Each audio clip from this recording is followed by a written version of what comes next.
Welcome to my channel. Try to hear the latest story. My fiancée declared icily, "Your family isn't welcome at our wedding, and that's final." I responded, "Okay," grabbed my suitcase and walked out. Then I called off the wedding and turned the venue into a family gathering spot. Now, she's desperately begging me to stop this chaos after seeing our joyful photos on Instagram. I, a 32-year-old man, am still reeling from the past month. Feels like an eternity. Roughly 4 weeks ago, my then fiancée, Claire, 30, obliterated our wedding plans and, by extension, our relationship. We'd been together 5 years, engaged for 1. Wedding preparations had been remarkably smooth until her decree. It happened on a Saturday. We were reviewing the guest list for what felt like the 100th time. The venue, Oakwood Haven, was secured, mostly with my money, which matters later. Caterers were paid. Invitations were nearly ready to go. Out of nowhere, Claire got this oddly resolute look. "Liam, about your family," she said. "I've decided they can't attend the wedding." I blinked, nearly choking. "Excuse me? My family? You mean my parents? My sister, who you picked as a bridesmaid? My aunts, uncles, cousins?" "Yes, all of them," she replied. "They're just too much. This is our day and I want it elegant, refined." "Not them. Too much," I said. "Claire, they adore you. They've been nothing but kind. What are you even saying? They're not our type, Liam. Boisterous. A bit rough around the edges. My mom agrees. It's better this way. End of story." "End of story," she said, like she was stating the obvious. My blood turned to frost in an instant. My parents, who chipped in for our first apartment's deposit. My sister, Emma, who was thrilled for Claire. "Claire," I said, "there's no wedding without my family. That's not up for debate. That's a fact." "Don't be so dramatic," she snapped. "It's a simple boundary. If you can't respect my comfort, maybe we need to rethink this whole thing." I stood up. "All right, I'm rethinking." The nerve. The sheer, brazen entitlement. She thought she could just erase my entire family for some aesthetic? I didn't yell. Didn't fight. Something in me just broke, quietly, decisively. "Fine." I walked to the bedroom, pulled out a duffel bag, and started packing. Deliberately, steadily. Claire followed, stunned. "What are you doing? Liam, are you serious? You're packing. You said, end of story." "I heard you. This story's over." "You'd throw away our engagement, our life, over this?" she said, her voice climbing, a mix of shock and fury. "Because I want our wedding a certain way?" She started crying then. Genuine tears, maybe, or maybe just frustrated ones. Her best friend, Mia, 30, the maid of honor, called me that night after Claire ran to her. "Liam, Claire's a wreck. You can't just leave." She didn't mean it like that. "You know how she gets about the wedding being perfect." "She meant every word, Mia," I said. "Demanding I cut out my whole family isn't perfectionism. It's cruel. But she loves you. You're blowing this out of proportion." Her mom, Diane, even said she gets Claire's worries about your family not meshing with their guests. "Great," I replied. "Claire made her choice. I've made mine. I'm at my sister's for now." Click. The next Monday, I tackled the venue. Oakwood Haven. I'd paid the $10,000 deposit and the $15,000 follow-up from my savings. The contract was in my name. I called them, canceled the wedding, and ate the deposit loss. Painful but fine. Then inspiration struck. "Actually," I asked, "is that weekend open for a big family event?" It was the same slot. I rebooked it for a family reunion, paying the remaining balance, which was cheaper without the fancy decor and formal dinner. Felt perfect. The other vendors. The caterer was a joint booking, but Claire's parents covered that deposit. I emailed Claire and her parents, formally stating the wedding was canceled and they'd need to handle cancellations for anything not solely in my name. I attached Claire's end of story text for clarity. No reply. Her belongings. She mostly lived at my place, which I own outright, bought before her. I texted her she had 1 week to collect her things. I pack them and leave them on the porch. No entry. I felt oddly calm, like I'd sidestepped a catastrophe. Hurt? Sure, deep down. Like an idiot. But mostly this steely resolve. She wanted me to choose. I chose my family. And myself.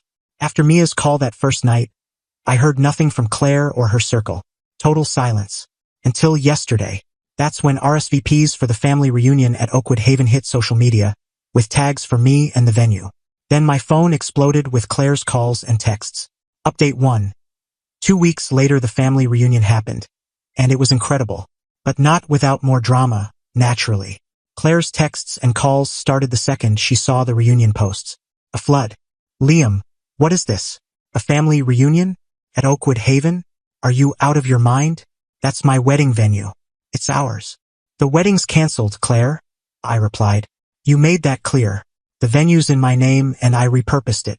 You have no say. Her voicemails swung between fury and sobbing. You're humiliating me. This is a twisted prank. My mom's appalled. Liam, please, I miss you. I messed up. It was just stress. Let's talk. We can fix this. We can still get married, just not there. Pick another place. Cancel this thing. Mia jumped in too predictably. Liam, this is heartless. Claire's shattered. You're rubbing it in her face. Stop this. She's not eating, barely sleeping. She was fine crushing my family, I said. She'll survive. This is happening. Blocked Mia. Then Claire's mom, Diane 60, called. Liam dear, there's been a huge misunderstanding. Claire was just voicing some nerves. Pre-wedding jitters. She didn't mean to ban your wonderful family forever. Diane, I said. She said end of story. She was crystal clear. And you backed her concerns about my family clashing. Well, maybe a bit, she admitted. But canceling everything? And using the venue to rub it in? It's tacky, Liam. Claire's heartbroken. You owe her an apology. Make this right. Cancel this reunion. With respect, Diane, I owe her nothing. She made her choice. The reunion's on. My family's excited. Goodbye. Blocked Diane. The week before the reunion was tense. I half expected Claire to show up or try something. I had a friend stay over when I was home. My sister Emma was my anchor. The reunion itself? Pure magic. Oakwood Haven, tainted by Claire's ultimatum, was reborn. No rigid formality, just joy. Kids racing around. My uncle strumming his banjo. A huge barbecue instead of overpriced tiny plates. Games. A bounce house for the kids. Way cheaper than Claire's ice sculpture fantasy. My parents glowed. My aunts and uncles kept saying they were proud I stood up for them. We took tons of photos, group shots, goofy selfies, the lot. We posted them. Family first Oakwood bash. No wedding, just pure happiness. The day after, my phone lit up again. Claire, now frantic. Liam, please, we need to talk. I saw the photos. Everyone looks so happy. My friends are asking questions. This is a nightmare. Say we postponed. Say it was a planned family thing. Anything. You're making me look like a fool. You did this to ruin me. 10 minutes later, another text. You owe me for the caterer deposit. My parents paid that. And my dress? You covering that, you spiteful jerk. The gall was staggering. She torches our life. Makes insane demands. And I owe her? I sent one last reply before cutting her off completely. Claire, you ended us when you disrespected my family. Your vendor issues or finances are your problem. This is the end of all discussions, as you wanted. Then I blocked her number, her social media, everything. My family had the time of their lives. That's what counts. The deposit I lost feels like the best money I ever spent for my peace and dignity. Seeing my family's joy was worth everything. But I suspect Claire won't let this go quietly. Update 2. 1 month later, it's been about 6 weeks since the reunion, and life's settled into a quieter, better normal. The drama's mostly faded, but Claire's side made a few more absurd moves. A week after I blocked her, I got a formal letter. Not from a lawyer, but on fancy stationery, signed by Claire and Diane. It was a long-winded demand for mediation over my vindictive wedding cancellation and compensation for their non-refunded deposits, caterer, dress, florist they booked without my input, emotional distress, public humiliation from the reunion, and the value of gifts their side had to return or explain. They were trying to charge me for their embarrassment and her ultimatum's fallout. The letter hinted at further steps to protect Claire's reputation if I didn't comply, a veiled threat. I didn't respond. It was laughable.